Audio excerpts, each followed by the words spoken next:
Vous savez, les partis et les députés, je les appelle souvent les enfants gâtés de la République, ils ont besoin de plus de considération. Et puis les partis là, quoi qu'on dise d'eux, c'est les futurs dirigeants du pays. Ils ont créé leur parti pour conquérir et exercer le pouvoir un jour. Le gouvernement de transition est de passage, mais tôt ou tard, c'est les dirigeants des partis politiques qui vont diriger le pays. Et donc on ne peut pas s'adresser à eux par un simple communiqué. S'ils comprennent, oui, mais ils peuvent être plus susceptibles que ça. La première fois où j'ai rencontré les partis, c'était en août 2021. J'ai signé moi-même une lettre d'invitation à chaque chef de parti. J'ai dit c'est ce qu'on aurait dû faire. Le communiqué peut compléter, mais le communiqué seul ne suffit pas. La deuxième chose, j'ai vu dans beaucoup de médias, surtout certains médias internationaux, que j'ai voulu rencontrer les partis parce que j'ai des difficultés dans mon propre mouvement. Donc, c'est comme quelqu'un qui cherche une bouée de sauvetage. Il y en a qui ont tellement cru qu'eux-mêmes, ils ont dit qu'ils ne viennent même pas. Ils ne vont pas venir lui donner l'occasion d'avoir beaucoup de monde devant lui. En réalité, c'est une erreur. Cette rencontre, je l'ai souhaitée à cause de la spécificité des partis politiques. Parce que quoi qu'on dit maintenant, tôt ou tard, c'est des compétitions électorales. Les compétitions électorales, par vocation, par définition, c'est dans un espace réel de maçon politique. Il peut y avoir quelques candidats indépendants ici et là, mais globalement, c'est les candidats des partis politiques. Et donc, c'est eux qui sont appelés à exercer le suffrage universel au nom de la population.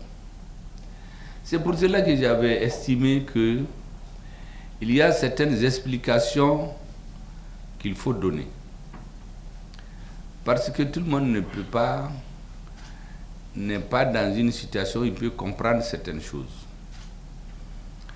Hier, on était dans une situation où vous, tous qui êtes là, même les collaborateurs, les 90% des gens ne pensaient pas qu'on pouvait prendre Kidal.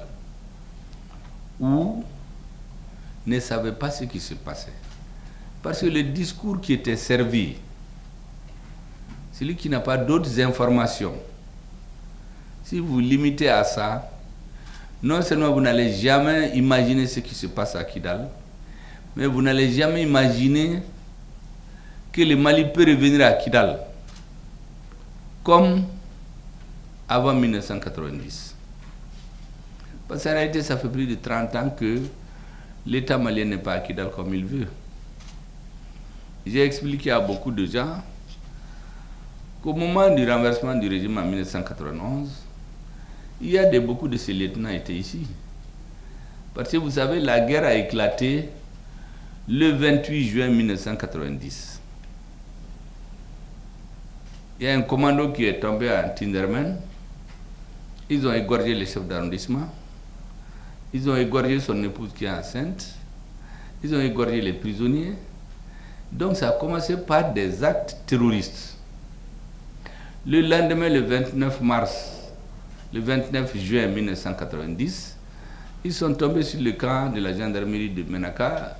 Ils ont tué beaucoup de gendarmes dans le sommeil. C'est comme ça que la rébellion a commencé. Ça a trouvé qu'il y avait le Conseil national du parti unique de l'UDPM qui était en gestation au mois d'août. On devait trancher définitivement la question du multipartisme. Et effectivement, la majorité des sections avaient opté pour le multipartisme. Et c'est pour cela que quand le secrétaire politique est venu faire son discours, vous savez, les partis, on prépare tout. Quand il a tenu son discours, c'était pour aller à l'ouverture politique. Il se trouvait que, je pense qu'il y a des choses qui ont dû se passer entre les militaires. Le président a estimé que le pays est en guerre, il ne peut donc pas aller à une réforme constitutionnelle. Parce qu'en vérité, déclarer le multipartisme en août 90, c'est aller à une réforme constitutionnelle, pendant que le pays était en guerre. Donc il y a eu une sorte d'incompréhension entre la branche politique qui a tenu un discours favorable à l'ouverture, et puis une partie qui s'est mise à l'attaquer, qu'il a peur, sinon il ne devait pas reculer. Certains l'ont accusé d'être un traître d'ailleurs. Il y a même un membre du BC qui a dit que mais, ceux qui disent qu'ils ne veulent pas l'ouverture maintenant, ça lui rappelle ce monsieur qui dit que son garçon est le plus grand lutteur du village, mais chaque fois qu'on dit qu'il y a les scènes de lutte, son fils tombe malade. Il dit, mais si vous êtes sûr que vous êtes représentatif, allons-y à l'ouverture. Bon, ils ne se sont pas entendus. Le secrétaire politique a même démissionné parce qu'il estime qu'on l'a trahi. Parce que lui, il a donné l'opinion majoritaire des sections. Et le secrétaire général a laissé les gens l'attaquer sans corriger les choses. Donc pour lui, il n'a plus la confiance du secrétaire général du parti, il a démissionné. D'ailleurs, les journaux s'en sont donnés à cœur joie, le secrétaire politique a démissionné. Les notables de Bamako plus les religieux ont intervenu après pour lui expliquer qu'on ne démissionne pas en période de guerre. Donc à force de conciliabule, il est revenu sur sa décision. Mais la confiance était déjà entamée. Vous savez bien dans les partis comment ça se passe. Donc jusqu'au 26 mars, la confiance n'a plus été comme il faut. Parce qu'il voulait l'ouverture tout de suite. Le président qui était secrétaire général du parti dit qu'il faut qu'il finisse la guerre avant d'aller à l'ouverture, donc une modification constitutionnelle. Et le 16 juillet 1990, quelques jours avant, il a demandé une rencontre de Janet avec le président Chadli Benjedid d'Algérie, le président Ali Saibou du Niger, et Kadhafi s'était présenté à cette cérémonie habillé en Touareg. Là-bas, il a été très clair en disant à Kadhafi c'est lui qui est à la base de la guerre au Mali.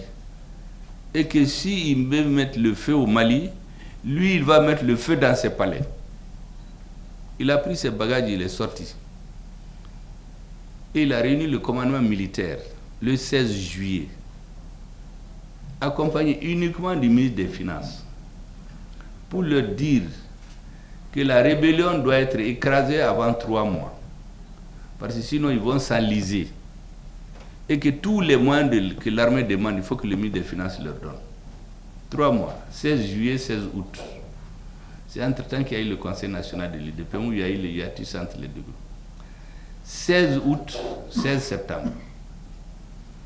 16 septembre, 16 octobre. Mais déjà le 12 septembre, le ministre de la Défense lui a dit que le maintien d'ordre est terminé au nord. Ça veut dire que physiquement, militairement, la rébellion a été réduite. En ce moment, ils ont dit d'appeler les rebelles qui viennent leur dire qu'est-ce qu'ils veulent. Naturellement, quand vous êtes en guerre, les gens ont dit qu'il faut d'abord une assurance, il faut un accord. C'est ainsi que les notables de l'UDPM de Kidal ont intervenu pour demander la tenue de ce qu'on appelle les accords de Tamanrasset. Le ministre algérien en question est venu. Il a tenu un discours d'ouverture de bienvenue, il s'est retiré. Les Maliens se sont retrouvés de 9h à 3h du matin. Ils ont conclu. C'était un accord cadre. Ce n'est pas détaillé. Dans cet accord cadre, il y a des éléments qu'il est important que vous sachiez parce qu'il y a trop d'intoxication au Mali. Vous savez que pour réduire la rébellion, l'armée a élaboré une stratégie d'étouffement. Donc ils ont multiplié les bases militaires et ils ont limité des surfaces après lesquelles tout ce qu'on trouve avait le bas de Bimbekala. Donc c'est comment que la rébellion a été étouffée et les notables de Kidal, notamment le député, notre père Antala, a demandé au président de ne pas humilier les gens comme en 1964. Et donc, ils ont été négociés. Les accords ont été signés, c'était Ousmane Koulibaly qui dirigeait la délégation. La cassette existe à l'ORTM, on n'a pas fait disparaître. Parce que quand il est revenu, il a fait un compte rendu détaillé. Parce qu'une bonne partie des Maliens s'étaient émus qu'on est allé donner le Mali. Lui, il a été choisi suivant plusieurs critères. D'abord, il était chef d'état-major général des armées. Il était membre du Conseil national de l'UDPM. Parce que le Conseil national, c'était la direction nationale du parti. C'était tous les officiers supérieurs, tous les directeurs nationaux, tous les secrétaires généraux, plus l'UNGM, l'UNFM et l'UNTM. C'était ça la direction. Le BEC, c'était un organe exécutif. Et donc, il avait ce mandat d'être membre de la direction du parti, chef d'état-major général des armées, qui a conduit les opérations militaires sur le terrain. Ensuite, il est l'ami du président. Les gens supposent qu'il y a une confiance très forte. Et puis, il a été chef d'arrondissement à Kidal, dont la plupart des jeunes Touaregs intellectuels, là, c'est lui qui les a mis à l'école. Il y a beaucoup qui ont logé d'ailleurs chez lui. Il dit même sur la table de négociation, il a trouvé beaucoup de jeunes qui logeaient chez lui. Mais quand ils l'ont vu, beaucoup c'était leur père. Il dit donc, ils ont négocié, ils ont terminé. Ce qu'ils ont accepté, c'est que les bases militaires qu'ils ont multipliées pour les étouffer, là, ce n'était plus nécessaire de les garder. Par contre, les anciennes bases n'étaient pas à toucher. Donc, ils ont accepté que toutes les bases qu'on a multipliées pour étrangler la rébellion, là, ça ne servait à rien d'ailleurs. Il m'a donné l'exemple d'une base où il fallait, pour y aller, il fallait aller en Algérie et revenir. Ça ne servait plus à rien. Et ils sont rentrés. Les rebelles ont accepté en ce moment de venir répondre à l'appel du président. C'est pour cela que le coup d'État les a tous trouvés ici. Iyad avec son équipe, Gamou, les Mohamed Aguichirach, ils étaient tous ici. Le président les a fait visiter tous les barrages, l'office du Niger. Il demande qu'est-ce que vous voulez faire?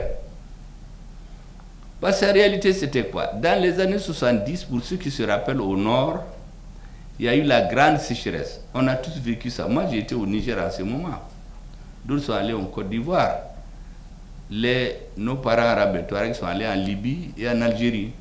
Donc Kadhafi les a enrôlés dans ces brigades militaires pour faire la guerre en Palestine, dans la bande d'Aouzou. Et c'est en 1980 que la décision de diviser le Mali a été prise dans une ville qui s'appelle Hots. Et quand ça a été conclu, c'est dans le ministère des Affaires étrangères des pays que vous connaissez que les conclusions ont été validées. Donc ce n'est pas une petite affaire. Et ceux qui se rappellent du discours du président, c'est en ce moment qui dit qu'il faut Mali betlatla avec Moussako. Que parce que chaque ethnie va... Parce qu'ils ont demandé à avoir des ministères Touareg, Arabes, Sora et Peul. Ils disent, mais si on fait ça, les Bobos vont demander leur ministère, les Dogons vont demander, ce n'est plus un pays. Mais la situation politique est telle que les gens ne s'écoutaient même plus. Et donc, il a été demandé au chef rebelle de choisir qui veut faire quoi. L'adjoint de hier, c'était un noir. Il a dit que lui veut faire l'agriculture. On devait lui donner un champ à l'office du Niger et un tracteur. Il y a quelqu'un qui est à la douane maintenant. Lui dit que sa mère a Sévaré. Il veut avoir un camion de transport entre Gao et Sévaré. D'autres, chacun a choisi ce qu'il veut. D'autres ont dit qu'ils vont rentrer dans l'armée. Dans l'armée, ils ont dit qu'ils sont restés seulement 250 en vie. Le président a dit de donner 300 fiches. Donc chacun indique de quelle ethnie vous venez, ainsi de suite, pour qu'on puisse tracer tes origines. Pour ne pas nous retrouver avec des espions venus d'autres pays dans notre armée. Une armée de 7500 hommes. Et c'est le 28 mars 1991 que le chef d'état-major des armées devait aller à Gao, constater le cantonnement. Tous ceux qui sont aptes, on les mettait dans les forces armées de sécurité. Ceux qui ne sont pas aptes, on créait une école professionnelle à Kidal pour eux. Et Kidal devait être érigé en région. La loi était sur le bureau du ministre de l'administration territoriale. C'est dans ces conditions que le coup d'État est intervenu. Bon, maintenant, une fois que le coup d'État est intervenu, vous savez, le discours a changé au Mali. On a dit que l'autre c'est un dictateur, il n'a pas cherché à comprendre les gens, et puis on est rentré dans des négociations oiseuses. C'est Iyad qui a désigné le premier qui est rentré dans le gouvernement. Le ministre. Ils ont désigné 2 personnes pour siéger au CTSP. Ceux du CTSP, après 2 mois, je crois qu'ils ont compris que ce n'était pas très sérieux, ils sont partis. C'est comme ça que les choses sont passées. Les gens ayant vu que l'État s'est affaibli, ils ont repris la rébellion. Et on a des négociations de Ségou, de Mopti, de Tawardé, de Petiti, de Patata. Et on a conclu le pacte national le 11 avril 1992, où les gens sont venus dire cette fois-ci qu'ils sont 3600. Et on a intégré 2500 dans une armée de 7500 hommes. Vous n'avez jamais vu ça dans le monde? Mais les Maliens ont cru que la paix n'a pas de prix. On a décidé que tous les ressortissants du Nord ne faisaient plus de concours. Arabes, Touaregs, Sonraï, Peul. Il y a des gens qui n'ont jamais quitté Bamako qui sont devenus des fonctionnaires. Parce que le président avait décidé que tous les gens du Nord qui ont un diplôme intégrés sans concours. Et c'est seulement qui disait le fameux discours du 2 avril 1994, où il disait que les rébellions du Nord sont d'essence démocratique. Et que c'est pour cela qu'eux, ils les ont soutenus en son temps. Tout le monde sait que les populations du Nord n'ont jamais rien demandé à personne. Aucune rébellion n'est venue des populations du Nord.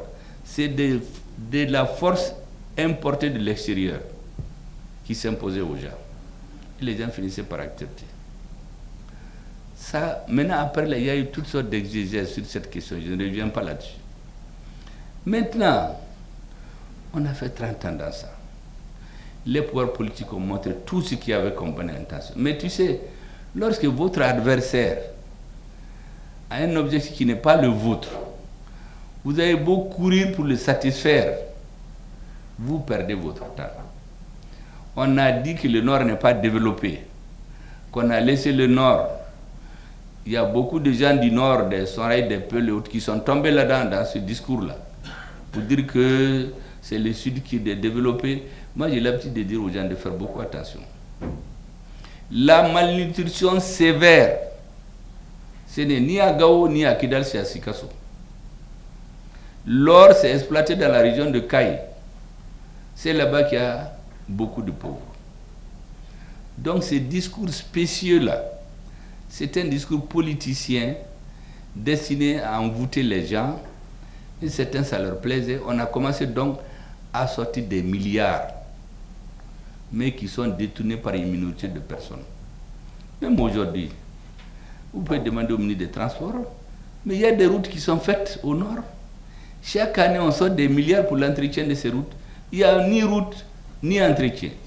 C'est dans les poches de quelques personnes qui sont ici à Bamako. Donc des cadres se sont entendus avec un certain nombre d'oligarques là qui font du commerce du malheur des populations. Des milliards sortent par an. Il n'y a aucun forage. Moi, je suis venu ici, j'ai trouvé une structure. J'ai demandé de me faire le point du nombre de forages qui ont été faits et la quantité d'argent qui est sortie. Mais quand vous voyez ça, ça vous scandalise. Voilà comment on a géré les problèmes du Nord. Mais quand ATT chutait, à Kidal, le gouverneur, il était de Kidal. Tous les maires étaient de Kidal. Tous les députés étaient de Kidal. Les préfets, les quelques sous-préfets sont venus d'ailleurs, mais pratiquement sans leur accord, on ne mettait rien. Donc on ne peut plus dire que c'est parce que le Nord s'impose au Nord. Le Sud s'impose au Nord. Quand ATT a organisé la table ronde sur Kidal, il y a eu plus de 500 milliards d'investissements qui ont été annoncés. Mais on n'a pas pu investir même un franc. Parce que quand on met des camions, les gens volent les camions. Les routes, ils tuent les ouvriers. Donc manifestement, ce n'était pas le développement du Nord leur affaire. Il y avait une catégorie de gens qui vivaient de la perpétuation de la crise. Et il se trouvait que majoritairement les intellectuels, dans un élan défaitiste, ils ont tous accepté ça. Donc c'est devenu un fonds de commerce, tout le monde est rentré là-dedans.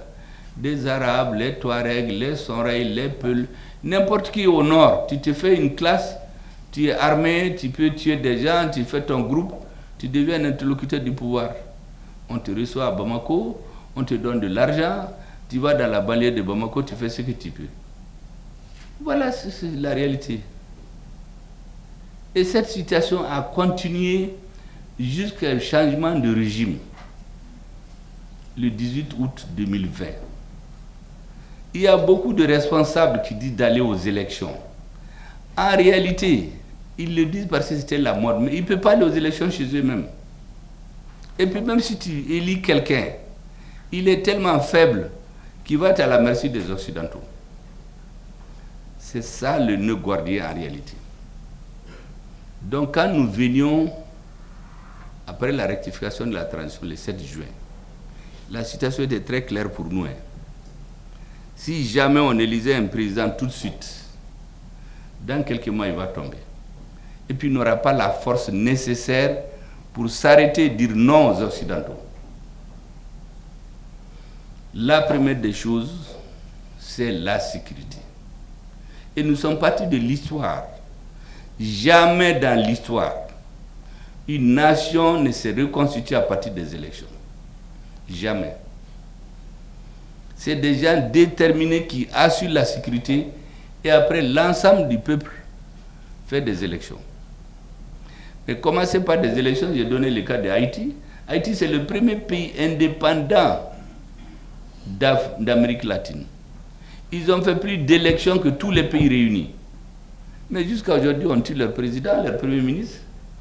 Donc les élections, c'est un élément de la démocratie. Une démocratie sans élection ne peut pas aller. Mais si vous ramenez tout aux élections, et puis on n'a fait que des élections depuis 1992, donc c'était très clair pour nous, qu'aussi longtemps qu'on n'aura pas réglé la question d'insécurité là, aller aux élections, c'est juste un discours. C'est ça en réalité le point de discorde principal pour qu'il y avait une incompréhension entre une partie de la classe politique et l'élite dirigeante. Ce point-là, celui qui ne l'intègre pas dans son raisonnement, il ne peut pas comprendre le reste. Parce que tout est parti de là. Nous avons analysé la situation. On est arrivé à deux conclusions. La première, c'est que sans imposer la paix, imposer bien la force de l'État malien, parce qu'un État, c'est la force et le droit. La force pour être opposé à n'importe qui veut s'imposer par la force et le droit pour défendre les plus faibles. Sans cela, on va continuer à changer de régime. Le terrorisme va aller. On est allé de l'indépendance, on est allé au régime militaire. Des régimes militaires, on est allé au parti unique, on est allé à la démocratie, on est venu au multipartisme. On allait continuer jusqu'à ce que l'Afrique se désintègre. La deuxième chose dont nous étions convaincus, c'est que l'ensemble des forces internationales constituait une camisole de force qu'on a mis sur le Mali. Et en ce moment, si vous dites à quelqu'un que la MINUSMA là n'est pas là pour le Mali, ils vont dire que vous êtes fou. Si vous dites qu'il faut retourner à Kidal, il y en a qui vont dire que ça, ce n'est même pas possible. Cette histoire de Dogon et Peul qui se tuaient au centre, ce n'était pas dans les missions de la MINUSMA au départ. On a ramené au centre à partir de 2015 pour qu'on oublie ce qui se passe au nord. Et au nord, il y avait un État dans l'État qu'on construisait. Des mines d'or, des permis d'occuper, des magasins à n'en pas finir. On exploite l'or depuis 10 ans. Aucun puits n'a été construit pour les populations de Kidal. Il y a des zones à Gao, même si vous touchez le sol, vous avez de l'or. On importe des milliers de Soudanais, de Tchadiens, c'est eux qui exploitent l'or. L'or, la grande partie est allée là où vous savez. Le reste est redistribué ici, à travers un réseau, une oligarchie, des hommes politiques, des militaires, des juges qui font l'opinion. Et le pays est pris en otage. Et donc pour nous, il fallait détricoter ce tissu-là. Si vous le disiez au début, on va dire que vous êtes fous. Les autres disaient qu'il faut aller aux élections. À supposer qu'on aille aux élections, on élise un président. Mais il ne sera pas plus engagé qu'Ibeka. Ibeka, en 2017, c'est le président le plus légitime qu'il y a eu dans l'histoire du Mali après Modibo Keïta, qui avait une légitimité populaire. Mais lui, il avait la légitimité historique et populaire. Les Modibo avaient une légitimité historique. Mais il a craqué après. Parce qu'on voulait d'un président faible, qu'on peut faire chanter, on fait ce qu'on veut.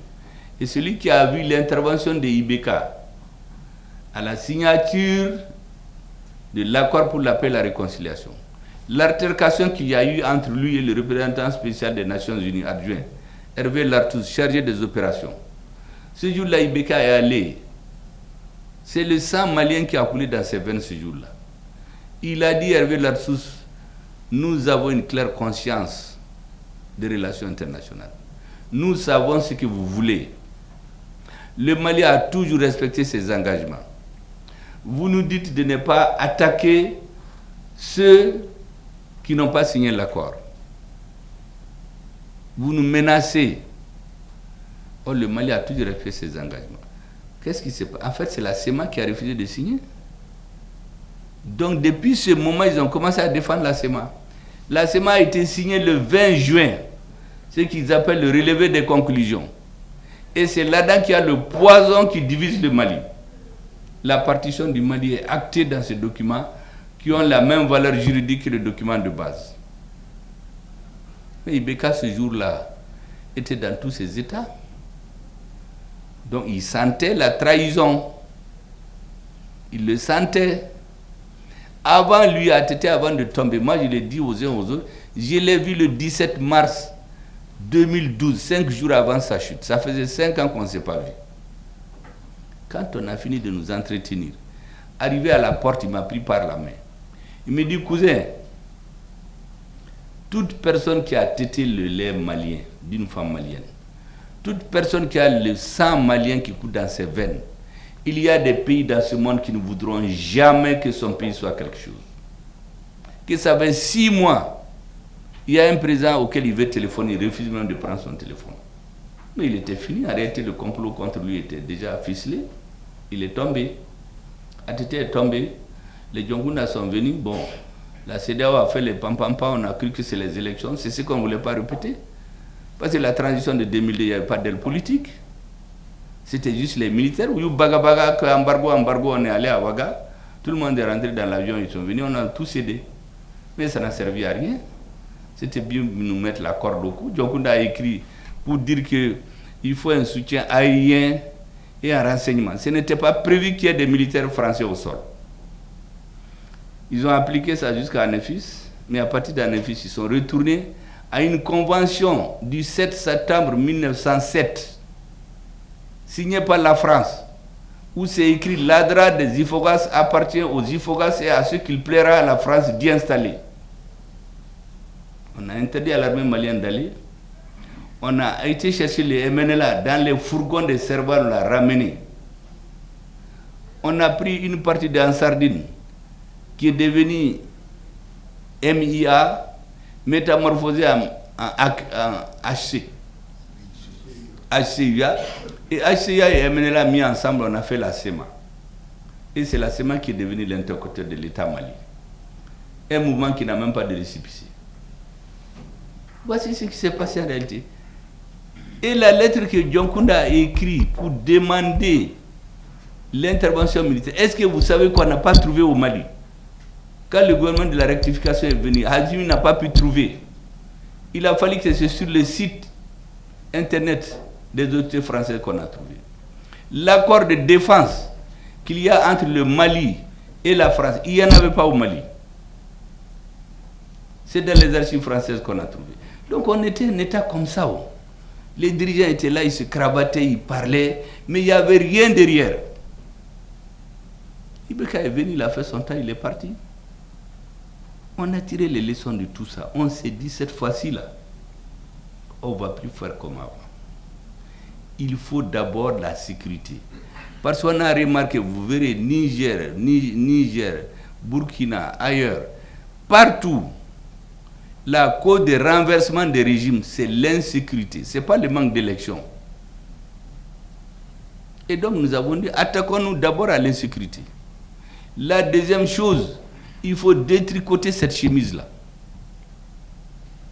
Mais en ce moment, une partie de la classe politique avait d'autres données, donc elle ne pouvait pas se comprendre avec nous. Moi, je voulais vraiment que les uns et les autres comprennent pourquoi il y avait ce hiatus-là. On a élaboré des termes à l'extérieur. Nous, on sait des officines qui ont élaboré. le Premier ministre clivant. Parce que n'oubliez pas quand Assimi Goïta a été à Accra, la CEDEAO en bloc s'est opposé à la nomination du Premier ministre. Ils ont dit de trouver quelqu'un d'autre. Il a tenu bon. Et ils ont dit qu'ils vont voir d'ici 3 mois s'il arrive à tenir.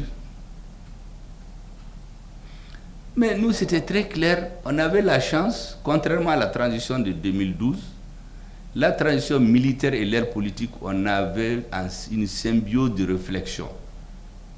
Et on a commencé à travailler. L'armée a préparé dans le plus grand secret ce que nous avons appelé la grande offensive militaire qui a été déclenchée à partir de mi-décembre 2021. C'est pendant cette même période que nous avons préparé les grandes opérations politiques, la tenue des assises. Les gens ont dit, ça ne peut pas, on dit les assises de Choguel, pour les saboter, on a tout dit. Le président est descendu lui-même dans l'arène. Il a appelé certains partis, individuellement en groupe. Les partis disent qu'ils ne vont pas parce qu'ils ne sont pas d'accord. Les assises se sont tenues. Le même jour où il y a eu la clôture des assises, le président a envoyé une délégation à la CEDEAO. Vous connaissez la suite. Et finalement, on a tenu bon grâce à la résilience des Maliens et puis au travail politique d'explication qui ne s'est jamais arrêté, même à un moment. Les militaires, comme d'habitude, préparaient, comme je dis, dans le plus grand secret, la grande offensive militaire qui a été déclenchée à partir de la mi-décembre, où nous sommes allés dans les sanctuaires des terroristes. Avant, ils venaient attaquer les villages. Cette fois-ci, on va dans leur base, là où ils ont leur logistique pour les détruire. En même temps, les assises se tenaient. Donc, toute l'année 2022, c'était le corps à corps. Tous les gens que vous entendez, on tient au centre. Les Dogons, les Peuls, les Bamana, tout ça c'était orchestré. Mais le sang c'est du poison. Quand ça coule, on ne peut plus l'arrêter. Quand on dit qu'on a tué ton frère à cause de son ethnie ou sa religion, vous ne cherchez même pas à réfléchir. Mais nous avons une idée claire de là où on doit aller. Il ne fallait pas paniquer, il fallait tenir. Et on nous a donné l'occasion. Un jour on s'assoit, on nous envoie l'opération Takuba. Ça a trouvé qu'on avait une demande de la Hongrie, du Portugal, du Danemark et d'autres pays pour venir. À notre grande surprise, les Danois viennent. Mais on dit, mais qui vous a dit de venir? Ils disent que c'est l'ancien président. On dit, mais l'ancien président n'est plus là. Et puis on a pris le papier que l'ancien président a signé. L'ancien président a dit dans un paragraphe que quand vous venez pour vos opérations militaires, il faut que l'armée malienne soit associée. Vous venez vous installer à Menaka, et il n'y a rien, on leur dit mais pourquoi vous êtes venus? Non seulement ils ne nous expliquent pas, mais on nous interdit de survoler cette zone-là, au motif que c'est les zones d'entraînement nocturne de Takuba. On ne peut pas payer des lunettes à vision nocturne. 1 an ou 2 ans avant, il y a eu l'affaire d'Indeliman, vous vous rappelez de ça? Un camp financé par la MINUSMA, construit par Barkhane, où on oublie entre guillemets de faire un puits. Et donc nos soldats sortent pour aller dans les hameaux Touareg chercher de l'eau. On les scrute, un jour on tombe sur eux, on les tue tous. On met des bonbons d'explosifs, on va dans le camp, on tue les militaires. Ceux qui restent en vie font 7 heures de temps pour demander des secours. Notre pays est vaste. La MINUSMA et Barkhane qui ont les avions et les hélicoptères disent qu'ils ne sont pas venus faire la guerre. Donc tous les soldats sont morts. On les a enterrés, on a pleuré, on a amené un peu de céréales à leurs parents et c'était le sort qui nous était réservé. Nous avons décidé, les militaires, qu'à monnaie un bon malien là. C'est pour quand je les appelle après les monnaies Baudin là, certains pensaient que c'était de la flagornerie. En réalité, je sais de quoi je parlais. Parce que mon ami Nkumba là, à Kuntese Kabo, si vous n'avez pas des gens déterminés comme ça. C'est comme ça qu'on a décidé de détricoter cette affaire-là. Finalement, le gouvernement, le Parlement danois a fini par dire à ces gens, mais les Maliens ne veulent pas de vous, vous ne pouvez pas rester chez eux. Le pays qui vous a fait venir, le Balabala, qui vous a pris 1 milliard d'euros pour mettre en poche, en disant que le Mali c'est pour lui. Mais il ne peut pas vous amener là-bas. On les a renvoyés. On a décidé de passer à l'étape suivante, G5 Sahel. G5 Sahel, c'est pour les 5 pays. On paye 400 millions de francs CFA par an de cotisation. Notre tour arrive, c'est un pays extra-africain qui dit que la réunion ne se tient pas chez nous. La date venue ne sont pas tenues, nous avons écrit pour dire qu'on est sorti. Takuba, G5 Sahel Sara, à la Kahinala. Donc c'est comme ça qu'ils sont partis. Il est resté Barkhane. Barkhane, les gens étaient là, mais nous on faisait le travail politique. On a su très bien au niveau du M5 qu'il y avait une préparation en profondeur d'un affrontement avec les militaires maliens. Ce qu'on a fait en Côte d'Ivoire en 2004, on a détruit leur flotte aérienne et tout. Donc les gens s'apprêtaient à faire un affrontement avec les militaires maliens. C'est disant que cette fois-ci, ils vont régler leur compte. Mais les gens de Gao se sont organisés. Ils ont chassé Barkhane en une nuit. C'est à la frontière du Niger qu'ils ont dit qu'ils ont quitté. Ils ont même oublié certains équipements là-bas. Pour vous dire que dans cette affaire-là, le tout n'est pas politique, le tout n'est pas militaire. C'est les deux ensemble. Barkhane est parti. Maintenant, il reste munissement. On a laissé le temps pour nous préparer. Moi, j'ai reçu tellement de diplomates dans mon bureau qui demandaient si l'amunissement va partir ou non. On leur dit d'attendre d'abord. Notre ministre des Affaires étrangères va parler. Effectivement, le jour venu, le président nous a tous réunis. Nous avons débattu, on est arrivé à la conclusion qu'il faut leur dire de quitter notre pays immédiatement. Parce que nous avions les preuves que tous les terroristes étaient armés, transportés, nourris, largués nuitamment par des forces étrangères. Et nous avons dit que tant que ces forces ne quittent pas notre pays, il n'y aura jamais la paix.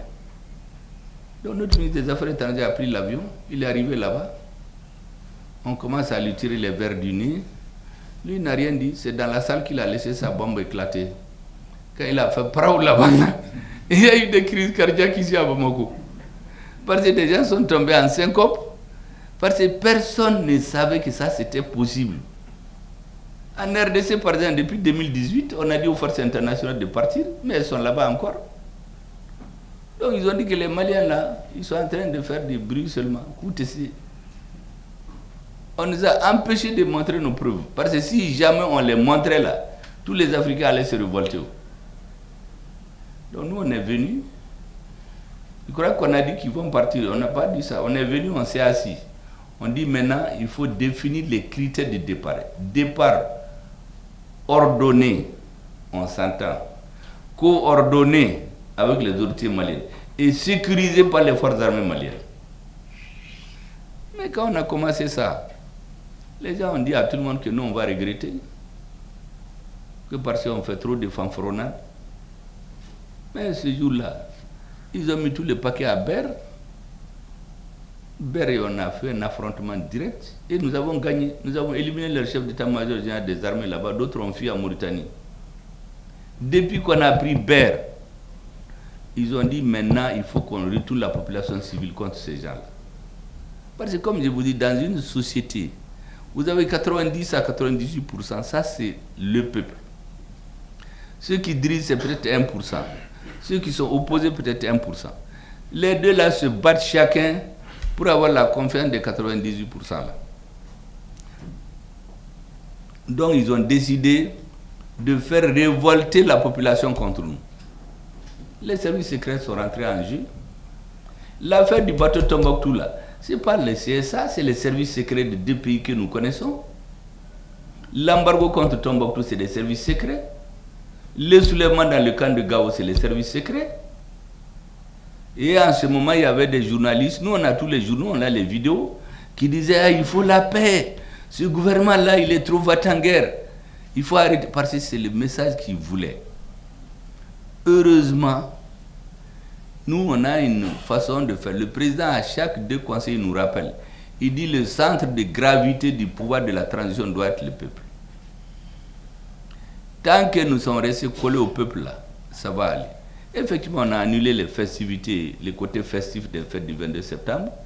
On a fait ce qu'on peut et les populations de Gao et Tombouctou, heureusement, ont suivi le gouvernement. Ça a retardé effectivement notre départ sur Kidal. Parce que ça a faussé complètement les plans. Mais après, nous avons repris la route. On est arrivé à Néfis. Là-bas, il n'y a même pas eu de bataille. Ils ont quitté avant. Or, à Néfis, depuis 2013, le Mali n'a pas mis pied là-bas. Maintenant, pour Kidal, c'est là-bas le nœud gordien.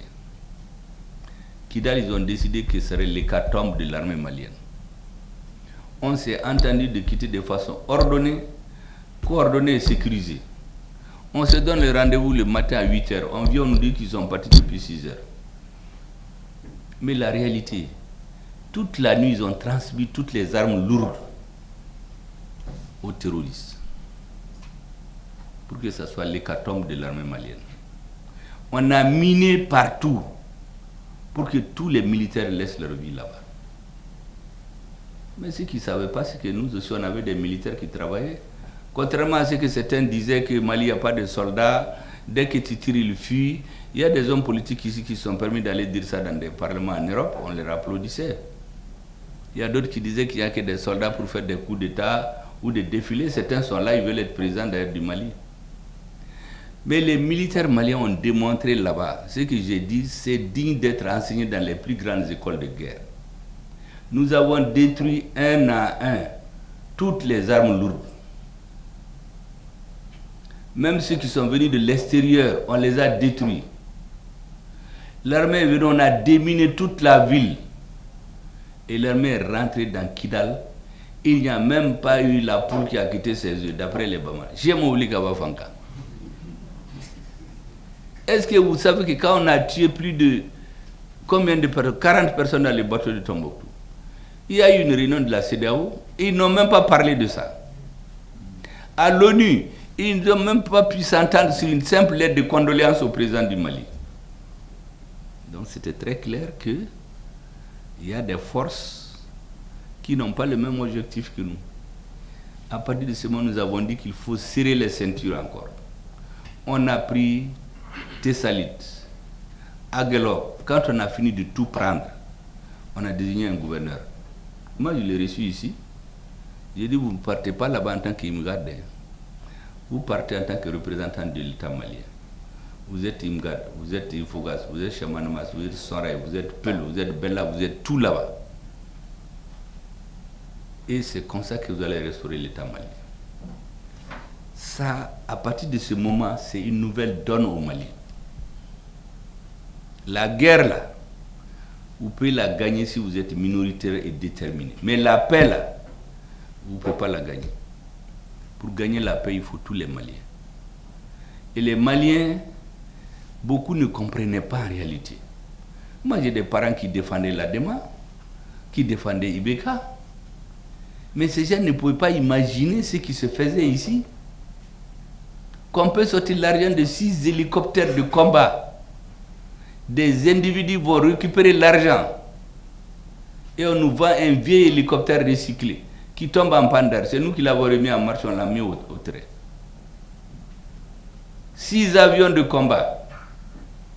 Quelqu'un détourne l'argent des 2 avions. Les 2 autres avions, les options de combat nocturne et autrement. Donc ça devient des simples avions de transport.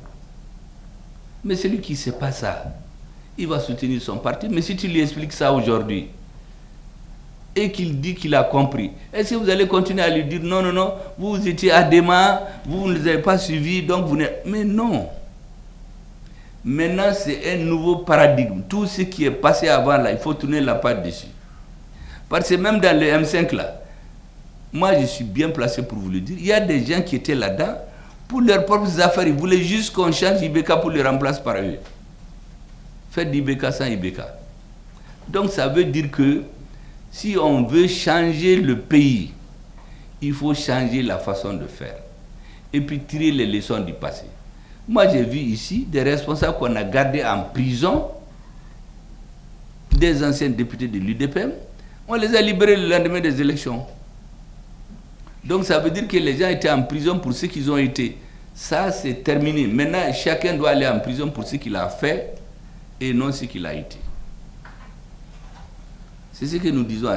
Donc il nous faut un nouveau paradigme maintenant. C'était comme une case qui brûlait. Il y a des groupes d'enfants qui cherchaient à déterminer le sexe des anges. Ils demandaient qui a mis le feu. Et il y a un autre qui dit qu'il faut éteindre d'abord le feu. Maintenant que le feu est éteint là, il faut que les deux groupes se retrouvent pour reconstruire le pays. Sinon, ceux qui ont gagné la guerre seuls ne peuvent pas. Je donne toujours l'exemple de la France au lendemain de la Seconde Guerre mondiale. De Gaulle, le premier gouvernement provisoire qu'il a constitué en 1945, il y avait d'abord les résistants de dehors, les résistants de l'intérieur et les vichistes, ceux qui étaient avec le gouvernement de Vichy à l'intérieur du pays. Parce que souvent les gens sont obligés de suivre, ce n'est pas parce qu'ils sont convaincus. Je vous donne le cas au nord, il y a des ONG là-bas qui donnaient l'argent aux terroristes. Parce que si tu ne te fais pas, on t'élimine. Et récemment, on a dissous une ONG ici. Cette ONG, quand elle a été créée, c'est pour faire l'agriculture, pour faire des puits, et ainsi de suite. Et son périmètre d'action s'arrête à Tombouctou.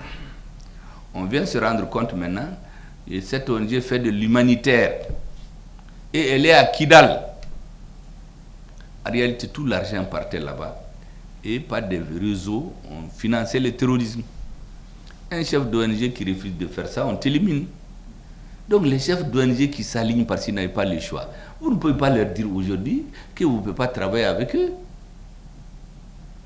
Donc nous avons une claire conscience que l'ensemble des forces vives du pays doivent tourner la page d'avant. Parce qu'il faut reconnaître que ceux qui n'étaient pas d'accord ont eu tort. Ils ne comprenaient pas peut-être, parce qu'ils ne croyaient pas. Moi, je suis convaincu que les 90% des Maliens ne pensaient pas qu'on peut chasser les Français, qu'on peut reprendre Kidal. J'ai expliqué à beaucoup que quand j'ai été nommé Premier ministre, je suis rentré dans mon bureau, j'ai trouvé des ordres de mission du ministre de la Défense, auxquels on a interdit de voyager. On refusait même de les recevoir. Tout de suite, j'ai signé les ordres de mission. J'ai un ami que j'ai appelé depuis 2015. Je le rencontrais tous les vendredis pour faire le point de la situation. Je l'ai appelé, j'ai dit, bon, écoute, qu'est-ce qu'on doit faire maintenant? Parce que c'est notre dernière chance. Ces jeunes militaires-là, la première fois, je pense qu'ils se sont trompés, mais cette fois-ci-là, il faut qu'on les aide politiquement. Il m'a dit, tu sais,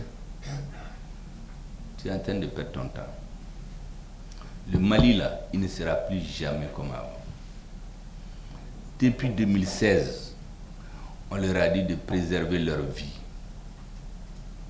Que le président va faire son mandat, un autre va venir, un autre va venir. Mais dire que le Mali va retourner pays unitaire comme avant, là, ça c'est fini. Je lui ai dit, mais toi, qu'est-ce que tu penses honnêtement? Il me dit que lui, je n'ai qu'à chercher, je cherche ma part et puis je m'en vais. Moi, je l'ai accompagné à la porte et depuis ce jour, je ne l'ai jamais rencontré. On l'a raté récemment d'ailleurs dans les mines d'or là-bas. Et j'ai dit au protocole, il ne faut plus jamais qu'il ait une audience chez moi. Parce qu'il ne croit pas. Seulement, la majorité des Maliens ne croyaient pas, mais ils ne savaient pas ce qui se cachait derrière. C'était prévu que dans 30-40 ans, le pays était désintégré. Les Dogons et les Pelor ont fini de se tuer ou émigrer. Les autres se sont résignés. Au nord, les Touaregs là, les autres se sont résignés. Parce que là-bas, si tu déconnes, on t'amène derrière les dunes, on te bousille. Hein. Et on fait des magasins, donc tout le monde se soumet. On a vu ici des pouvoirs politiques qui ont armé un groupe ethnique, lui donner des armes contre les autres. Mais quand un pouvoir politique fait ça, il ne peut pas mener la paix dans son pays. Moi, j'ai un document, 2000, il y a eu une réunion stratégique des Occidentaux en Côte d'Ivoire. Est-ce qu'à l'horizon 2012-2015, ce n'est pas nécessaire qu'il y ait des forces armées européennes au Sahel? Vous savez, c'est un responsable malien le premier qui a pris la parole là-bas, pour dire que non seulement ça va se faire, mais c'est nécessaire. 2000. Donc il y a des gens qui sont dans les hautes fonctions ici, qui depuis 2000 et sinon avant étaient au service de l'étranger. Mais quand vous savez ça, vous n'avez pas le même raisonnement que quelqu'un d'autre qui ne le sait pas. Et c'est comme ça que nous avons tenu jusqu'à libérer Kidal. Mais après la libération de Kidal, je vous jure que celui qui croit que ceux qui ont libéré Kidal peuvent reconstruire le Mali seul, c'est qui passe à côté. La majorité des Maliens là, qui n'étaient pas dans la bataille, là, il faut les ramener pour faire la paix. Parce que la paix dans le pays, là, ce n'est pas ceux qui ont gagné la guerre seuls qui peuvent. Ceux qui ont gagné la guerre peuvent fixer l'orientation. Mais gagner la paix, c'est plus difficile que gagner la guerre. Quand nous avons pris Kidal, les gens ont voulu soustraire des gens pour aller organiser une rébellion à la frontière, mais là-bas on leur a donné bonjour, on les a envoyés au repos éternel, comme le dit le ministre de la Défense. Et vous connaissez la suite. Donc aujourd'hui, moi j'ai voulu rencontrer les partis, uniquement pour qu'ils comprennent pourquoi on ne pouvait pas s'entendre. Ce n'est pas la mauvaise foi forcément, c'est peut-être le niveau d'information que les autres et les autres. Moi je me rappelle un chef de parti, qui est un représentant ici, la dernière fois où je l'ai rencontré, ils avaient un meeting le surlendemain. Je lui ai dit, tu vas à votre meeting, mais je te demande à partir de ce jour, il faut se retirer. Parce que nous, on était au courant de ce qui se préparait. C'était un putsch que les gens préparaient. Et lui, vous venez parler, en réalité, ceux qui sont avec vous là, ils ont d'autres agendas. Mais nous avons décidé de neutraliser certains et laisser d'autres qui viennent s'asseoir dans les réunions, ils prennent des notes, on les voit, ils sont tellement au sérieux. Mais moi, je les voyais, ils marchaient nus. Ils venaient s'asseoir dans... Le 14 janvier, quand on a décidé de la population de sortir, mais il y a des gens du M5 qui ont dit qu'ils ne vont pas. Ils ont demandé, mais qui va organiser ça? Ils ont refusé. Mais quand ça marchait, ils ont été faire des selfies là-bas.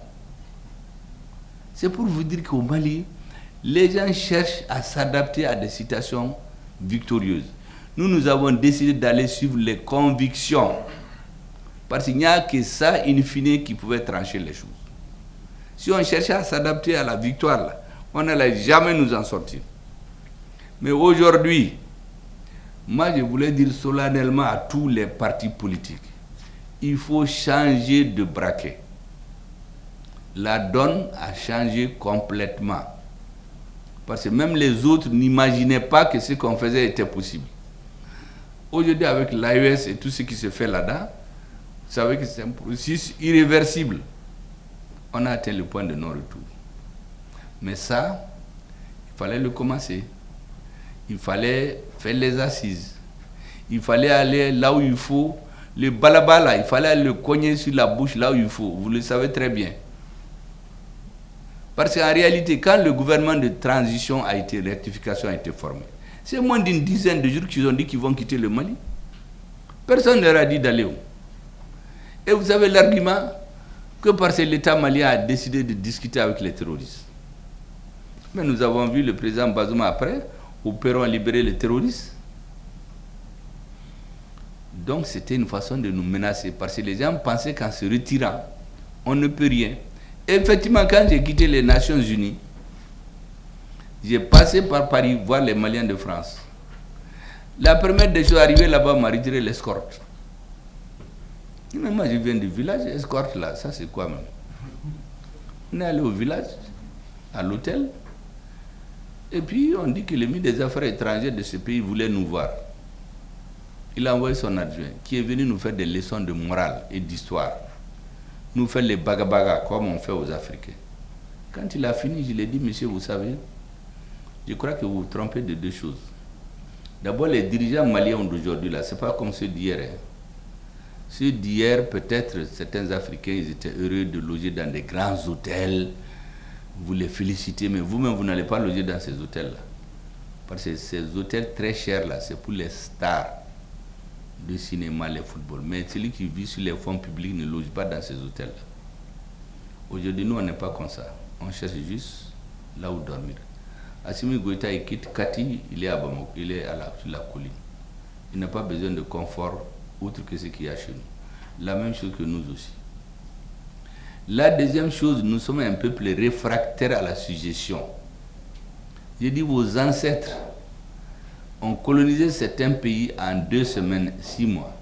Chez nous, du 22 septembre 1878 au 20 juillet 1916, ça fait 38 ans de guerre pour soumettre notre peuple. Et même après ça, il n'a jamais accepté la soumission. Quand ce n'est pas les Dogons, c'est les Bellas, contrairement à ce que les gens pensent, parce que je suis en train de faire un livre ici, on va voir le rôle que les Bellas et les Tamashek ont joué dans la résistance à la pénétration coloniale. C'est les Peuls, c'est les Touaregs, c'est les Sénoufous, ils n'ont jamais eu la paix jusqu'à quitter notre pays. Donc c'est un peuple qui est réfractaire à la suggestion. La troisième chose, il faut changer d'époque. Le colonialisme, c'est terminé. J'ai dit, vous me dites que vous avez parlé avec les Russes en août, qu'on n'aura rien. Vos informations sont caduques. Parce que moi, je suis en septembre, je viens de New York, on a parlé avec le ministre des Affaires étrangères de la Russie, qui nous a dit que tous leurs engagements, ils vont les respecter. Il me dit, est-ce qu'il peut partir? J'ai dit, mais il faut partir. Il est parti. Moi, j'ai pris mon avion, le lendemain, je suis venu ici. Et puis, on a commencé à Bamako maintenant. Des clubs, le premier ministre clivant, partisan de la dictature. Il n'a jamais aimé dans la démocratie. Et c'est des ministres qui disent ça là-bas, on les répète ici. Moi, j'ai réuni les chefs traditionnels le 11 novembre. J'ai expliqué que dans l'Afrique, on nous a fait croire que la démocratie est une panacée, qui résout tous les problèmes. Et à la fin, on n'a que des crises. Le lendemain, une bonne partie de la classe politique se lève, y compris ceux du M5, que moi j'ai attaqué le mouvement démocratique. J'ai dit, mais où est-ce que j'ai dit ça? Mais il fallait diaboliser le Premier ministre. Il fallait le diaboliser, il y en a qui sont levés, le Premier ministre a tessé, a Dessera, le président l'imperturbable. Jusqu'à après des mises en garde de la part du président, à partir de septembre, ce qui est arrivé. Vous le savez très bien. Et nous avons continué. Donc, il n'y a rien d'autre que ça. C'est pourquoi les Maliens aujourd'hui, nous sommes conscients que les partis qui ont refusé de venir en disant que le Premier ministre va leur demander des choses, moi je ne demande rien du tout. J'explique juste la réalité pour que chacun se détermine. Parce que le train de la refondation, là, il n'attend pas. Hein. Il vaut mieux rentrer là-dedans, discuter. Si vous n'êtes pas d'accord, vous descendez. Mais si jamais vous attendez de finir de discuter, le train va partir vous laisser. Et ce que nous avons décidé, c'est que ceux qui sont dans la locomotive, là, ils doivent être sages. Il faut dire à tout le monde de venir entrer dans le train. On va discuter comment reconstruire notre pays. Les erreurs du passé, là, c'est une élite dirigeante. Nous avons compris qu'un pays, là, c'est les premiers dirigeants qui déterminent le rythme. Sinon, c'est les mêmes terroristes, les mêmes personnes. Qu'est-ce qui a changé? C'est le leadership seulement. Si le leadership change chez nous, je suis convaincu que la majorité des Maliens vont suivre. J'ai expliqué aux gens récemment qu'il y a un grand pays qui allait exploser dans une bourse des pays de l'OCDE la quantité d'or qu'ils importent du Mali. Nous sommes venus comparer à ce que les services techniques maliens disent avoir exporté. Vous savez la différence c'est quoi? C'est le budget de l'État malien. Donc l'argent volé en direction d'un seul pays, uniquement sur l'or, c'est le budget de l'État malien. Vous croyez que s'il y a une équipe qui met de l'ordre petit à petit dans ces choses-là, le pays ne peut pas vivre? Mais je suis sûr que tous les partis, sauf ceux qui ont autre chose en tête, vont être heureux de cette formule. Et dans cette nouvelle compétition qui s'ouvre là, ce nouveau paradigme-là, c'est des nouvelles situations qui vont se créer. Voilà ce que je voulais expliquer aux partis. Parce que quand la transition se faisait, actuellement il y a beaucoup de débats au M5, les 17 mesures, les 40 quoi là, les Maliens ne connaissent pas tout ça. Nous on a simplifié. Vous avez 5 demandes fortes. La sécurité. Aujourd'hui, personne ne peut nier. Tous les sanctuaires de terroristes, nous avons détruits. Tous sans exception. Sauf ceux qu'on vient faire larguer la nuit. 2. La lutte contre la corruption et l'impunité. Aujourd'hui, il y a des gens, personne ne pensait hier qu'on peut les toucher. Ils sont en prison. Les réformes. On a une nouvelle constitution. Ça faisait plus de 20 ans qu'on n'a pas pu faire de nouvelle constitution. On a un organe unique, indépendant pour organiser les élections. Vous savez que quand on formait le gouvernement, l'architecture gouvernementale que nous avons amenée, le président nous a fait l'honneur de ne pas toucher un iota là-dedans. Exactement comme on l'a classé. Et on l'a classé suivant les priorités du peuple malien. La sécurité, la justice, les réformes. Vous savez, quand on faisait le gouvernement, j'ai entendu des gens dire que ça a été fait. Ce n'est pas vrai. Le gouvernement, tous les gens du M5 qui sont rentrés dans le gouvernement, j'ai demandé un à un. J'ai mis 4 ministères ensemble pour dire au président du CNID, vu votre envergure et votre rôle intellectuel dans le travail, ça, ce gros ministère-là, je souhaite que vous l'occupiez. Il m'a dit qu'il souhaite envoyer un autre cadre. La première personne que j'ai appelée pour demander de rentrer dans le gouvernement pour qu'on lutte ensemble contre la corruption, c'est l'un de celui qui a parlé le plus sur la lutte contre la corruption. Il m'a dit qu'il ne veut pas être là-dedans.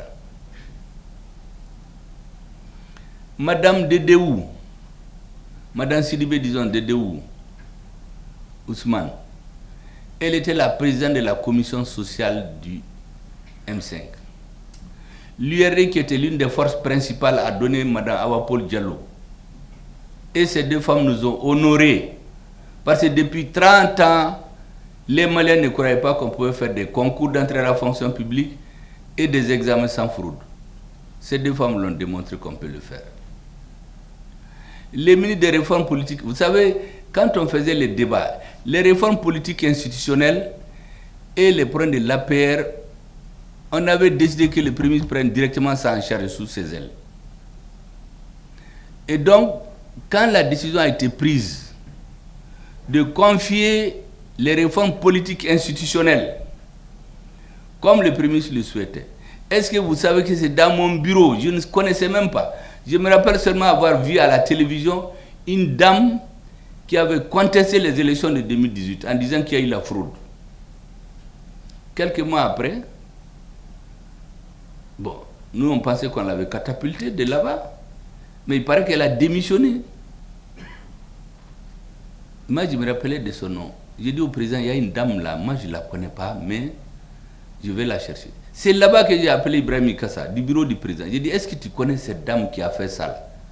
Il me dit qu'il la connaît. J'ai dit, mais donne-moi son téléphone. Son nom. C'est comme ça qu'on l'a pris comme ministre. Le deuxième, c'est le ministre de l'Agriculture. J'ai dit, c'est un domaine extrêmement sensible. C'est un cadre que j'ai connu, il n'est pas dans mon parti. Moi, je sais que politiquement, il est proche de l'ADEMA. Parce que sous l'ADEMA, tu ne peux pas rester dans des responsabilités si tu n'es pas avec eux. Et lui, il était dans beaucoup de responsabilités. Mais c'est un cadre que j'avais mis en mission en 2005, dans une tâche très difficile. Les membres du cabinet ont fait autre chose. Il m'a dit honnêtement, monsieur le ministre, moi je n'étais pas le chef de délégation, mais le cabinet n'a pas raison. Moi j'ai retenu ça. J'ai dit l'agriculture, il faut quelqu'un comme ça. Je me suis mis à chercher dans mon calepin. Je l'ai appelé, il était jusqu'en Guinée. J'ai dit, bon, tu viens, tu vas occuper l'agriculture. Parce que pour moi, c'était fondamental. L'accord pour la paix et la réconciliation, le président m'a expliqué, parce que le président m'a dit qu'il y a beaucoup d'aspects militaires là-dedans.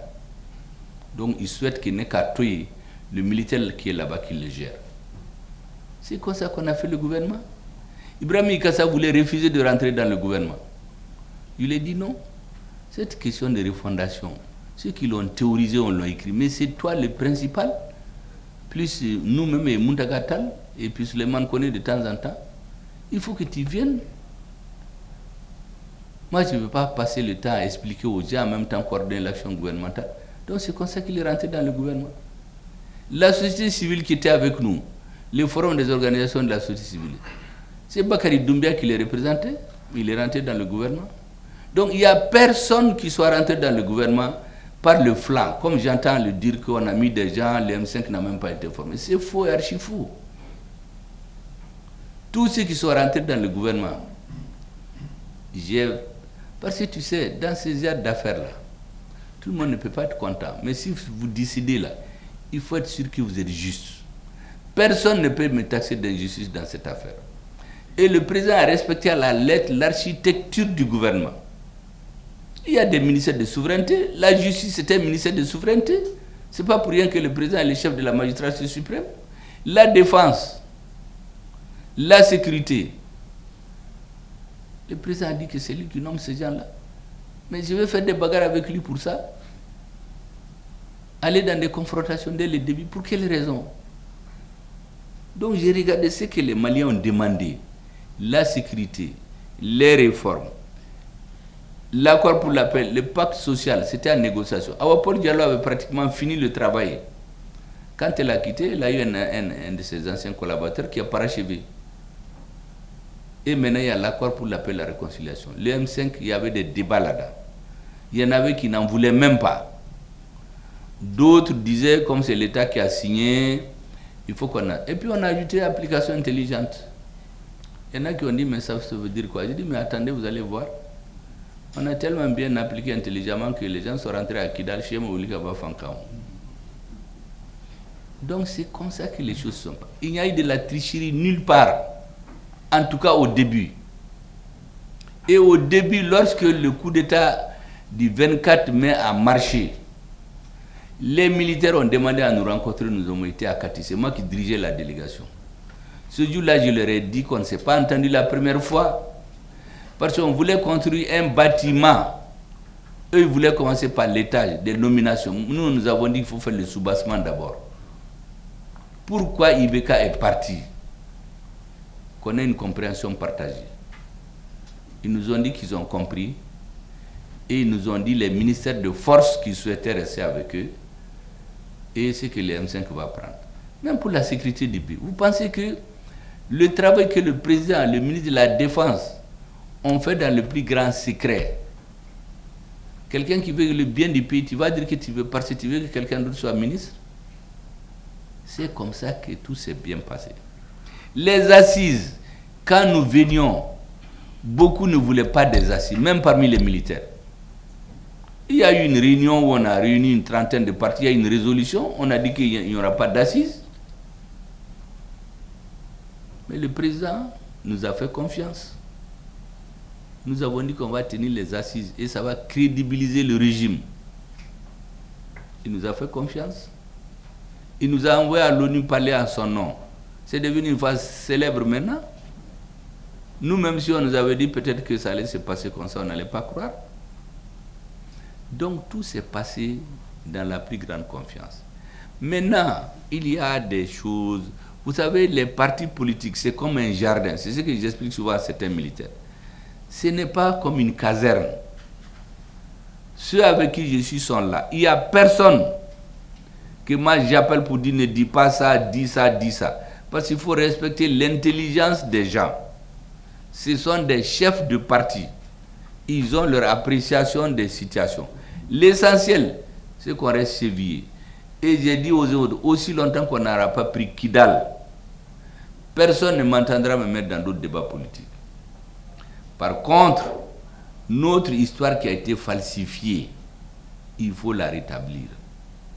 Nos frères du Nord, on leur a dit que c'est leurs parents qui ont demandé la division avec le Mali. J'ai démontré que c'est faux. C'est leurs parents qui ont demandé qu'on soit ensemble. Si Attahar Aguili voulait la division du Mali en 1958, les Français voulaient le faire. C'est lui qui leur a dit que vous nous avez colonisés ensemble, toutes nos ouvertes coulent vers le sud, on veut aller à la décolonisation ensemble. Donc ce qu'on a été leur enseigner, c'est faux. C'est un petit plaisantin qui s'appelle le Cadi de Tombouctou, qui a réuni 300 signatures, des gens qui ne sont même pas représentatifs, qu'il a envoyé à De Gaulle. Et il dit là-dedans qu'ils ne veulent pas de l'indépendance, ils veulent être considérés comme des musulmans français. Ou au cas où ce n'est pas possible de les rattacher au Maroc ou à la Mauritanie. Et ça, c'est l'histoire. J'étais obligé de rétablir ces vérités. Personne ne les a cachées. Les jeunes Touaregs, il y a beaucoup qui viennent dire, oui, même nos parents ont demandé à quitter le Mali. Mais c'est faux. Donc je m'étais attaché à ces choses-là. Pendant que les militaires faisaient leur travail, moi je faisais un peu d'histoire. Jusqu'à ce qu'on arrive maintenant là où on est arrivé. Là où on est arrivé là, ni les militaires, ni le M5, je sais qu'il y a des gens du M5 qui sont fâchés, ni le M5 ne peut faire le Mali. Le Mali, c'est tout le monde. L'ancien régime, les hommes de l'ancien régime, les nouveaux, des nouvelles têtes qui n'ont jamais fait la politique. C'est eux qui doivent se mettre ensemble pour définir maintenant les nouvelles orientations pour aller de l'avant. Vraiment, c'est ce que je voulais vous expliquer. Tout le reste là, dire que le Premier ministre va chercher des appuis chez les partis politiques parce qu'il a des difficultés dans son mouvement. Ce mouvement-là, j'ai dit que c'est une tempête dans un verre d'eau. Il n'y aura rien. Il y a fouille. Vraiment. C'est des mécontentements qui arrivent dans les mouvements. Le reste, on va se retrouver. Parce que je dis un mouvement politique, sa force, c'est de ne pas avoir des anciens amis. Nous, moi, je n'ai pas d'anciens amis en politique. Tous ceux qui ont contribué à faire réussir ce mouvement-là, il faut leur tendre la main, il faut qu'ils viennent, qu'on se mette ensemble. Au moment où nous disons que même ceux qui étaient contre le mouvement, il faut les appeler. Mais il faut être illogique pour dire à ceux qui étaient là-dedans de ne pas être là. Donc, ce que je voulais dire, il n'y a aucun problème aujourd'hui. Le seul problème, c'est que la commission de dialogue intermalien là, finisse son travail, soit adoptée par le peuple malien et que nous nous tournons vers l'avenir. Reconstruire notre pays. Avec la chance de l'AES, nous avons 2 800 000 km². Premier producteur d'or, premier producteur de coton, premier producteur de bétail, avec une bonne direction, premier producteur d'uranium, avec une bonne direction. Je suis convaincu que dans quelques années, les pays de l'AES vont être exactement comme le shérif de Nioro l'a dit. Vous savez, le 7 juin, quand je suis sorti du bureau du président et qu'il a signé le décret, il me l'a donné. Dès que je suis sorti, rentré dans ma voiture, j'ai appelé l'époux de Soumaïla. Je lui ai dit, ton mari n'est pas là aujourd'hui. S'il était là, je serais allé lui présenter ce papier. Parce qu'il a eu confiance en moi que moi je l'ai remplacé. De fil en aiguille, je me suis retrouvé à la tête du M5 et je suis devenu Premier ministre. Deuxième chose, j'ai appelé un responsable du M5. C'est Oumarou Diarra. Je l'ai envoyé à Nioro pour remettre la copie au shérif. Le shérif a pris la copie. Il a fait des bénédictions. Il nous a dit, restez ensemble. Si vous restez ensemble, le pays là, un jour, d'autres vont chercher des visas pour venir ici. Et quand on faisait les assises nationales, moi je suis allé personnellement sur tous les chefs religieux. J'ai pris un avion, j'ai été à Nioro. Il était malade. Il m'a dit qu'il va venir. J'ai été chez tout le monde. J'ai été chez Mahmoud Dukou. J'ai été chez Haïdara. J'ai été chez Zerbo. Mahmoud Dukou a pris l'invitation. Il m'a dit qu'il ne viendra pas. Parce qu'il ne sait pas où va la transition. Et que d'ailleurs, on ne dépassera pas 3 mois. Moi, je leur ai dit, c'est très simple. J'ai amené l'invitation pour qu'après, on ne dise pas que c'est par manque de respect que j'ai envoyé ça. Voilà ce qui s'est passé. Il n'y a rien d'autre. Et aujourd'hui, je vous assure, tous les Maliens doivent se donner la main pour aller de l'avant. Parce que personne seul ne peut construire. Et puis, dans notre histoire, chaque fois qu'une équipe a gagné, il a cru que le pays c'est pour lui. Finalement, il a échoué. Parce que le pays là, une fois que les gens comprennent. Moi, j'ai passé la journée hier avec des gens, des ressortissants de chez moi. Il y en avait, on ne se parlait même pas. Ils étaient ADEMA, ils étaient RPM, et ils me prenaient pour leurs ennemis. Mais quand ils ont compris, parce qu'un m'a dit qu'aujourd'hui, ils dorment chez eux. Ils peuvent aller jusqu'à 40 km dans la brousse. Mais avant, ils se cachaient, ils partaient dormir dans l'île. Il me dit donc, eux là, Adema, RPM, Imper, Kouloutola, Tougouni, eux ils veulent la sécurité, à terminer. J'ai dit, bon, c'est ce que nous aussi nous voulons. Les M5 ou les RPM ou Adonata, Borata, tout ça là, ça c'est avant la prise de Kidal. Maintenant que Kidal est pris là, il faut faire l'union sacrée autour du président de la transition, des autorités de la transition. Beaucoup disent qu'il faut aller aux élections, il faut aller aux élections. Je vous jure qu'aujourd'hui, même si on présente un poulet aux élections, si on dit que c'est le candidat de Hassimi Goïta là, le poulet là va devenir président. Donc le problème, ce n'est pas qui présenter. C'est que nous voulons un processus irréversible. Lorsqu'on élit un président, il ne faut pas qu'on vienne l'appeler de l'extérieur pour lui dire tel va être ministre, tel ne va pas être ministre, ainsi de suite. Parce que nous, on sait comment les ministres se forment. Nous, on est rentré dans les gouvernements. Souvent, on est sorti parce qu'un ambassadeur a été chuchoté à l'oreille du président.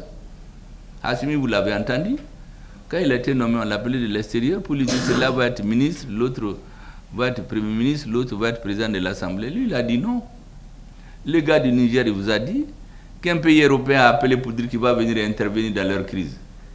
Mais c'est Macron qui a appelé ce pays pour lui dire qu'il ne faut plus parler au Niger. Le Niger, c'est pour nous, ce n'est pas pour vous. Mais c'est ce système-là que nous voulons arrêter. Sinon, nous n'avons aucun problème contre les Français. Rien. Parce qu'il y a beaucoup qui sont inquiets de nos relations avec la France. Ces relations-là, les hommes vont passer, ces relations vont rester. Parce que les hommes passent, les peuples restent. Avec autant de Maliens en France, qui travaillent, qui versent de l'argent au Mali, qui viennent en vacances, quel est le pouvoir politique qui sera aussi inintelligent pour entrer en conflit avec ces gens-là? Et puis quand vous demandez aux Français qui sont là-bas, moi je suis sûr que la majorité de soutient la transition. Donc vraiment c'est tout ce que je voulais vous dire. Merci. Tout le reste, ça peut être des rumeurs. Parce qu'un homme politique là, on dit tout sur toi. Il y a que, il m'a que, là. C'est pourquoi je dis aux gens, un homme politique, un journaliste, il ne sera jamais dit, sauf si je ne sais pas si on peut changer parce qu'en politique on dit qu'il ne faut jamais dire jamais. Moi je ne vais jamais les amener en justice. S'ils mentent là, avec donc, quand un homme politique a dit ici que je voulais l'assassiner, toute ma famille m'a dit d'aller porter plainte contre lui. J'ai dit mais pour quelle raison? C'est lui qui dit qu'on voulait les tuer, c'est lui qui doit porter plainte. Et mais si moi je porte plainte, et si demain il dit que je suis venu voilà violer sa femme, il peut mentir. Je vais porter plainte aussi, mais je vais passer mon temps dans les tribunaux. Ça sert à quoi? Ils ont fait 2 mois là-dedans. L'information est morte de sa belle mort. Donc, même récemment, avec tout ce qui s'est passé dans les M5, des gens sont venus dire d'amener certains en justice. J'ai dit, mais ça ne va jamais arriver avec moi. Et puis aujourd'hui, si quelqu'un va en prison à la suite d'une plainte du Premier ministre, mais on va dire que c'est parce que le Premier ministre. On ne verra pas la faute que la personne a commise. Et puis, il ne faut pas inciter l'avenir. Les petites bruits de maintenant, là, elles vont passer. Les gens vont se retrouver. La politique, c'est comme ça. Les adversaires aujourd'hui, c'est des amis de demain, ainsi de suite. Et le pays va avancer. Voilà ce que je voulais vous dire avant de vous repasser la parole pour quelques interventions. Et merci beaucoup d'être venus. Merci pour le respect. Ceux qui ne sont pas venus, qu'ils aillent regarder cette vidéo-là. Ils comprendront qu'ils ont beaucoup perdu. Merci bien.